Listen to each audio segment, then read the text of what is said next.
81 ഘാതം 0.25 ഇതിൻ്റെ വില കാണണം. നമുക്കിത് രണ്ട് രീതിയിൽ ചെയ്യാം. Method 1, method 2. ആദ്യം മെത്തേഡ് 1. 81 നമുക്ക് 3 ഘാതം 4 എന്ന് എഴുതാം. അതായത് 3 4 തവണ ഗുണിക്കുക. 3 × 3 × 3 × 3 ഗുണിച്ചാൽ നമുക്ക് 81 കിട്ടും. അപ്പോൾ 81 പകരം 3 ഘാതം 4 എന്ന് എഴുതി. അതിൻ്റെ കൃതി ഈ 0.25 എഴുതുക. 0.25.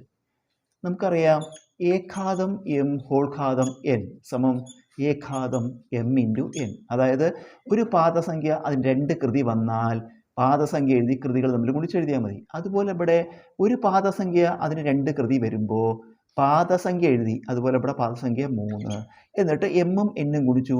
അതുപോലെ 4 × 0.25 എന്ന് ചെയ്യാം. 3 ഘാതം ഇതെങ്ങനെ ഗുണിക്കുക? 4ഉം 25ഉം ഗുണിക്കുക. 4 × 25 ഗുണിച്ചാൽ നമുക്ക് 100 എന്ന് കിട്ടും. 4 × 25 ഗുണിച്ചാൽ 100 കിട്ടും. പക്ഷേ ഇവിടെ 2 ദശാംശ സ്ഥാനമുണ്ട്. അപ്പോൾ ആ 2 സ്ഥാനം നീക്കുമ്പോൾ ഈ 0 വിലയില്ലാണ്ടായിട്ട് 1 എന്ന് വരും.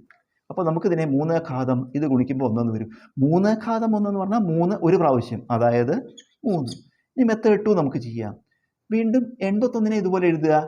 3 ഘാതം 4 ഹോൾ ഘാതം ഈ 0.25 നമുക്ക് 25/100 എന്ന് എഴുതാം. 25നെ 100 കൊണ്ട് ഹരിക്കുമ്പോൾ 100ൽ 2 0. അപ്പോൾ 2 സ്ഥാനം ഇടത്തോട്ട് നീക്കുമ്പോൾ 2 സ്ഥാനം ഇവിടെ നീക്കുമ്പോൾ ഇവിടെ പോയിന്റ് വരും. 0.25. അപ്പോൾ ഈ 0.25. അപ്പോൾ 0.25നെ 25/100 എന്ന് എഴുതാം. 3 ഘാതം 4 ഹോൾ ഘാതം ഇത് നമ്മൾ 25 കൊണ്ട് വെട്ടിച്ചെടുക്കുമ്പോൾ ഒരു 25 4 25 100. വീണ്ടും ഈ സമവാക്യം ഉപയോഗിച്ച് നമുക്ക് ചെയ്യാം. എ ഘാതം എം ഹോൾ ഘാതം എൻ സമം എ ഘാതം എം ഇൻറ്റു എൻ.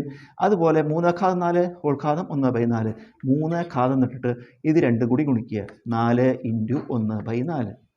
3 ഘാതം ഇതിൽ നമുക്ക് ഈ 4ഉം 4ഉം വെട്ടിപ്പോയിട്ട് 3 ഘാതം 1 വരും. 3 ഘാതം 1 ഇവിടെ പറഞ്ഞ പോലെ 3